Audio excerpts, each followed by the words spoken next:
अस्सलामुअलैकुम, मैं हूं इरफान समोर। नाजरीन, आज के ब्लॉग की शुरुआत एक खुशखबरी से। कौम को बहुत बहुत मुबारक हो।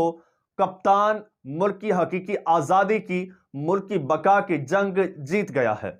कप्तान ने ऐसा वार किया है कि इस इंपोर्टेड टोले, इनके हैंडलर्स और इनके फैसिलिटेटर्स सबको चारों शाने चित कर दिया है। इसकी तफसील मैं आगे चल के आपको बताऊंगा। साथ में आपको यह भी बताऊंगा कि इलेक्शन कमीशन ने हाथ खड़े कर दिए हैं, बल्कि घुटने टेक दिए हैं।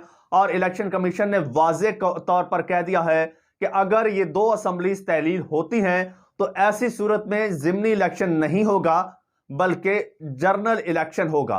और नाजरीन, यही कप्तान की डिमांड भी थी। और साथ में आपको यह भी बताऊंगा कि लाहौर में इस वक्त कप्तान के खिलाफ क्या साजिश तैयार हो रही है। और आखिर में एक खुफिया मुलाकात का अहवाल भी आपको बताऊंगा जो लाहौर के एक निजी होटल में हुई है। और नाजरीन, आज की जो है खुशखबरी से शुरू होकर इंतहाई चौंका देने वाली खबरें हैं जिनकी तफसील आपके साथ शेयर करनी है। उससे पहले नए आने वाले दोस्तों से गुजारिश है कि अगर अभी तक इस चैनल को सब्सक्राइब नहीं किया तो सब्सक्राइब जरूर कर लीजिए और बेल आइकन पर भी क्लिक कर दीजिए। शुक्रिया। नाजरीन, इमरान खान की हमेशा से डिमांड थी, पहले दिन से डिमांड थी कि साफ शफाफ इलेक्शन करवाए जाएं, असम्बलियां तहलील करवाई जाएं, क्योंकि मुल्क की इस वक्त जो मुआशी सूरत हाल है और मुल्क में जो सियासी अदम इस्तेकाम है, इसकी वजह से कहीं मुल्क डिफॉल्ट ना कर जाए। इस वक्त डिफॉल्ट के करीब है, लेकिन किसी के कान पर जू नहीं रेंग रही थी। और बिलाखिर कप्तान ने ऐसा एक बोल्ड स्टेप लिया है। कप्तान ने तमाम असम्बलियां जो है सूबाई पंजाब की और केपीके की वो तहलील करने का ऐलान कर दिया है। साथ ही नेशनल असेंबली से जितने भी पीटीआई के एमएनएज हैं वो सारे रिजाइन कर देंगे। ऐसे में 66% मुल्क में जो है वो सीटें खाली हो जाएंगी नेशनल और प्रोविंशियल असेंबलीज की। उस पर फिर इलेक्शन करवाना पड़ेगा। तो ऐसे में अब कप्तान की चाल क्या है और कप्तान ने ऐसा क्यों किया है? कप्तान चाहता है कि मुल्क में इलेक्शन हो, जिसके बाद एक मुंतखब सेटअप आए जिसके पास मैंडेट हो, क्योंकि इस वक्त जो हुकूमत है वो तो इंपोर्टेड है, और फिर वो मुल्क की तकदीर के फैसले करे और फिर मईशत को संभाले। कप्तान ने ये नहीं चाहता कि मैं हुकूमत में आऊं। कप्तान कहता है जो भी आए लेकिन वो मुंतखब होकर आए, इलेक्शन होने चाहिए, जनरल इलेक्शंस। लेकिन पीडीएम का जो टोला है, जो पीडीएम की हुकूमत है, वो ये नहीं चाहती। ये क्यों नहीं चाहती ये आपको बताऊंगा, लेकिन उससे पहले आपको बता दूं कि इलेक्शन कमीशन ने क्या कहा है। इलेक्शन कमीशन ने यह कहा है जनाब, ये जराए से मालूम हुआ है कि इलेक्शन कमीशन ने पैगाम भेज दिया है। इलेक्शन कमीशन ने कहा है कि अगर असेंबलीज तहलील होती हैं तो ऐसी सूरत में जिमनी इलेक्शन नहीं हो सकता। कौमी असेंबली की नशिस्तों पर तो जिमनी इलेक्शन हो जाएगा 4-5 माह के लिए, फिर जब असेंबली डिसॉल्व होती है तो डिसॉल्व हो जाएगी। लेकिन पंजाब और केपीके में जिमनी इलेक्शन नहीं होगा, बल्कि जनरल इलेक्शन होगा। और इस जनरल इलेक्शन का नेशनल असेंबली के इलेक्शन से कोई ताल्लुक नहीं है। ये जो असेंबलियां मुंतखब होंगी केपी और पंजाब की, ये 5 साल के लिए मुंतखब होंगी, ये जनरल इलेक्शन होगा। और नाजरीन, जब 5 साल के लिए मुंतखब होंगी ये असेंबलीज, तो उसमें इमरान खान साहब केपीके में तो वैसे ही छाए हुए हैं, और पंजाब में इस वक्त जो हालात हैं, जो उनकी पॉपुलैरिटी है, आप खुद उससे अंदाजा लगा सकते हैं कि पंजाब में भी इमरान खान की 2/3 मेजॉरिटी यकीनी है। इमरान खान की जब एक मजबूत हुकूमत पंजाब में बन जाएगी, केपीके में बन जाएगी, और पंजाब वो सूबा है जो कि मुल्क की सियासी तकदीर का, मुल्क की क़यादत का फैसला करता है। जब पंजाब में कप्तान की हुकूमत होगी, ऐसे में कप्तान पूरे वसाइल इस्तेमाल करते हुए 4-5 माह बाद जो है वो नेशनल असेंबली में इलेक्शन करवा देगा। जब नेशनल असेंबली में इलेक्शन करवाएगा, वसाइल कप्तान के पास होंगे, पंजाब से अच्छी खासी सीटें निकालेगा, केपी से निकालेगा, और जो 20-25-30 सीटें वो सिंध से भी निकाल लेगा। उसके बाद कप्तान मरकज में भी 2/3 अक्सरियत हासिल कर लेगा। और ये पैगाम इलेक्शन कमीशन ने पहुंचा दिया है कि भाई तैयारी फड़ लो, कप्तान वड्डी गेम पान लगा जे।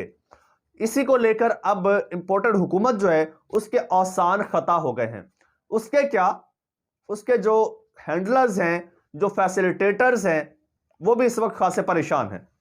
उन्होंने ही परवेज इलाही को कहा था कि चौधरी असेंबलियां तहलील नहीं करनी, वो चाहते हैं कि एक साथ इलेक्शन हो। वो क्यों चाहते हैं यह भी मैं आपको बता देता हूं। वो इसलिए चाहते हैं कि अगर इस वक्त फिल फॉर जनरल इलेक्शन होते हैं, कप्तान की 2/3 मेजॉरिटी यकीनी है, और अगर 2/3 मेजॉरिटी लेकर कप्तान आ जाता है, बल्कि कोई भी हुकूमत जब 2/3 मेजॉरिटी लेकर आती है तो उससे ब्लैकमेल करना, उसे अपनी मर्जी के मुताबिक मोल्ड करना या चलाना खासा मुश्किल हो जाता है।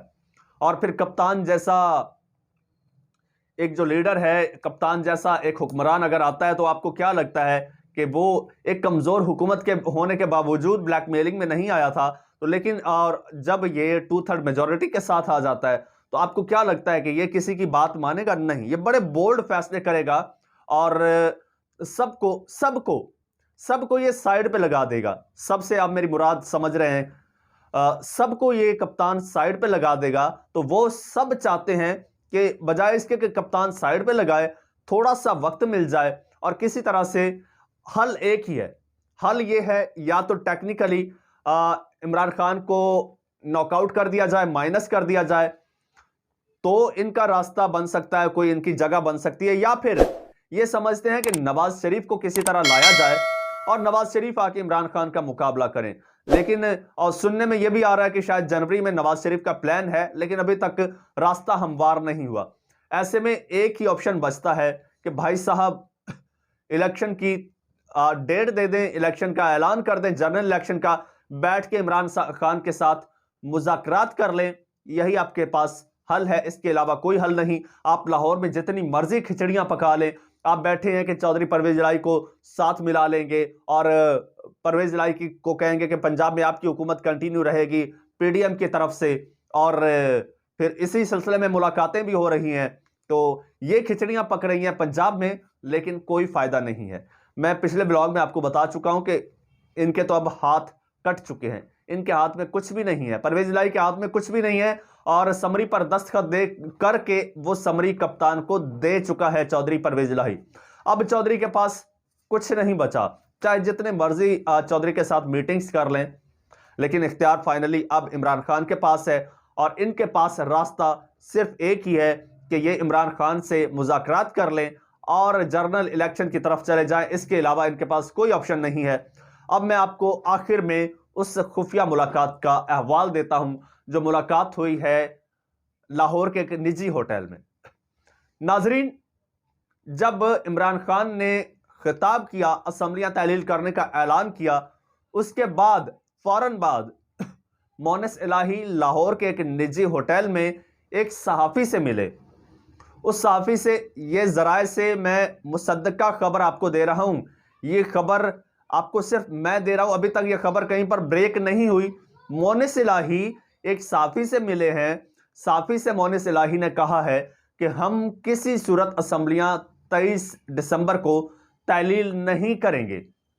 हम चाहते हैं कि असेंबलियां आगे चलें और आगे चल के कुछ 2-4 माह और चलें, और या फिर हमें कुछ ना कुछ दिया जाए जो उनकी डिमांड है, उसके बाद असेंबलियां तहलील होंगी। नाजरीन, इस वक्त लाहौर में खिचड़ी पक रही है, पक के सामने क्या आता है, क्या साजिश तैयार होती है और वो इमरान खान को कितना इफेक्ट करती है, ये आने वाले चंद घंटों में पता चल जाएगा। आने वाले चंद घंटे इंतहाई अहम है, उसी में अगली डायरेक्शन का तायुन होगा, क्योंकि 23 दिसंबर में अब ज्यादा दिन नहीं है, 2 से 3 दिन है, उसके बाद 23 दिसंबर आ रही है और असेंबलियां तहलील होने जा रही हैं। इसी दौरान ये कोशिश कर रहे हैं कि किसी तरह से असेंबलीज को रोक लिया जाए। दोस्तों, मजीद ऐसी मालूमाती वीडियोस देखने के लिए इस चैनल को सब्सक्राइब कर लीजिए और बेल आइकन पर भी क्लिक कर दीजिए। मुझे इजाजत दीजिए। अल्लाह हाफिज।